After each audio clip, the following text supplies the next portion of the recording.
This video is to overview the weeks 1 through 4 of summer 2025 lesson plan.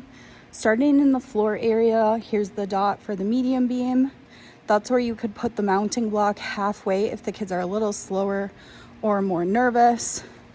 Then note here, the blue block and the cheese with the dot off to the side. Here is the kick to handstand mat. Note that the green dot is off to the side, clear for them to stand. And then at the trampoline, notice how I put the 2 panel mats like a corral to make sure nobody falls off the end or decides to go bouncing down the other end. I have a separate video for each of these to review the skills. Then heading over to the vault area, over by the main table is a big panel mat, springboard, and red block. This is how it would be set for the 5-6 class. 7-8, the panel mat just comes back off the springboard. And then note that I put the green dot over there to make sure they go off that way to not walk in front of somebody else who's vaulting.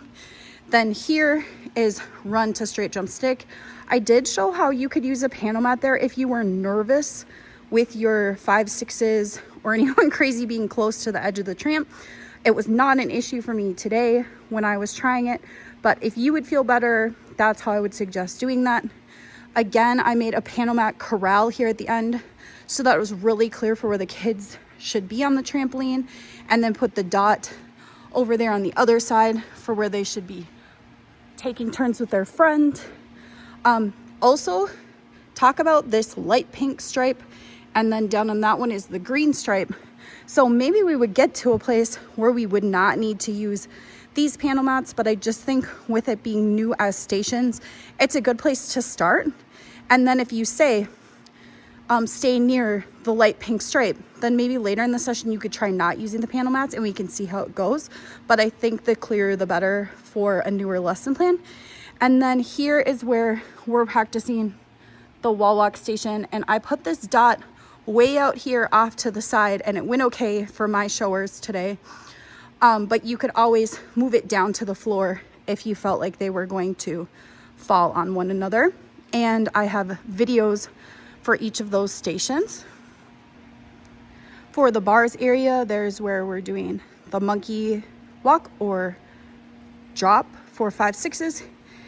Here's the front support bar and the monkey flips. So all nice and close so you can get your hands on anyone and make sure everybody stays safe. Notice I put waiting dots and put this one opposite of that one. So a lot of the trouble they're gonna get in is if those dots are too close to anything else. So be strategic about that. And then there is the pit station. And so we can let kids crawl across to that. It is gonna be crazy at first. I do not deny that, but I think in time it will help us learn how to teach them to use the pit safer. And then that's where they can do the station, crawl out next to that one, and make sure that they're adhering to one person's in the pit. Once they're touching the orange dot, then the next person can go, so that stays safe, but a good use of time. Then over here in the beam area is where this is labeled beam 7. They can dismount to foam. This is where they're getting to use this sidebar. If they're doing their bent arm hang, you could like turn the bar 90 degrees, the wall walk pullover for the other group. And then over here is the laser beam. We're only using beam 1 for the lesson plan. I would like for us to try to get to where we're moving away from the wall so that they're waiting right there and then moving this direction. And then this is where the one group is using this bar, the intermediates, instead of that one because they're too old to be using that one. And then I also forgot that in that older age group, they're also not using this bar. They're using set number 2. So you can see where the blue block is with the 8 inches under. So instead of 2 mats, if you want, you could have that bar lower down, but that's where they're practicing their jump front support forward roll. So it's the same skill, just a different setting to match their needs better. Here I'm gonna cover the stations for weeks 1 through 4, summer 2025 of Big Lake Community Ed for the beam area. I did take a separate video for the laser beam for the teeter totters and kick to handstands, so you can kind of see what that's like, but did not of some of these other things. And specifically want to cover traffic in this area because it's just different. So you want to make sure that you're being really clear. So again, here is a red dot to wait on, and then across this beam, and then walking back, we're practicing different releve walks.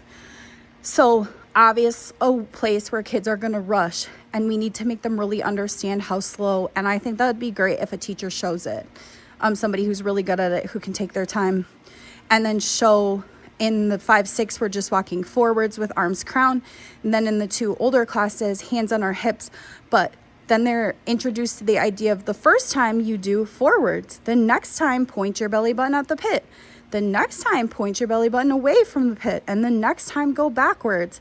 And whether or not they're going to be able to remember that is a whole other thing, but at least they're getting the opportunity to try those different walks and see if they can remember it. So that'll be a good gauge for us to know what kids are getting that and need that type of challenge more. Then the laser beam, like I said, I have a separate video for, so I won't talk too much on that, but we want to make sure we tell them what side to walk back on and where to wait, because if they wait right here, then a lot of times they're so close they would get kicked in the chin. So just make sure to be clear on that. I accidentally stole the dot right here, but there should be an additional dot probably about right there off to the side for them. And the more we get used to making them be on a dot when it's not their turn, the more we won't have to mention it all the time. So if you get somewhere and there's not a dot, find one. If you're helping with setup, it's often something that gets forgotten. And if you get somewhere and there's not a dot, it's probably not on purpose. So please help be a person that gets that set up. So again, that was beam 1, laser beam. Beam 7 is this one where we're going to dismount. Because they're gonna be so excited to go in the pit, they're for sure gonna rush across the beam. I tried to pick the right item to give them plenty of time to go slow because somebody's gonna be crawling out anyways. So hopefully they won't rush there, but kids rush on beam no matter what. And then we want to make sure we're asking them to stand on 2 feet at the end, jump onto 2 feet, and then make sure we're clear that day. Are you asking them to crawl out there? Are you asking them to crawl out here? Where do you want them to walk back to? What dot do you want them to go to? Just make sure you're giving directions and following up on it so that the pit doesn't get dangerous. And if your kids are, after multiple warnings, behaving dangerous with the pit, you can remove the option to go in the pit. So that could also be a way to ask their behavior to improve because they want to keep doing that. Then with the beam area, we added a work on your arm muscles. So for 5-6, this bar would be turned 90 degrees and do a bent arm hang. For 7-8, they're trying to do their wall walk pullover, but keep their arms bent the whole time, not do it by flopping around the bar. And then for intermediate, they're over here trying a running pullover where they hang with their arms bent, run their feet, and try to kick over. So the idea is because every time a kid is absent on a bars week, then they come back and don't have bars again usually. So because we're putting 1 bar station mixed on the beam vault day, I'm hoping that their arm strength and their agility with bars might improve so that they can keep moving forwards and not miss out on bars because of 1 absence. So hopefully they're doing a little bit of that arm strength every single week. So that's why it was added in. And I also think the location of these things being nearby makes sense to do mixed with these beams, and then the higher beam is over mixed with floor because it's closer by there. So that idea was also getting more days of experience going on the beam, but that you're not trying to coach 2 things that are so far away from one another.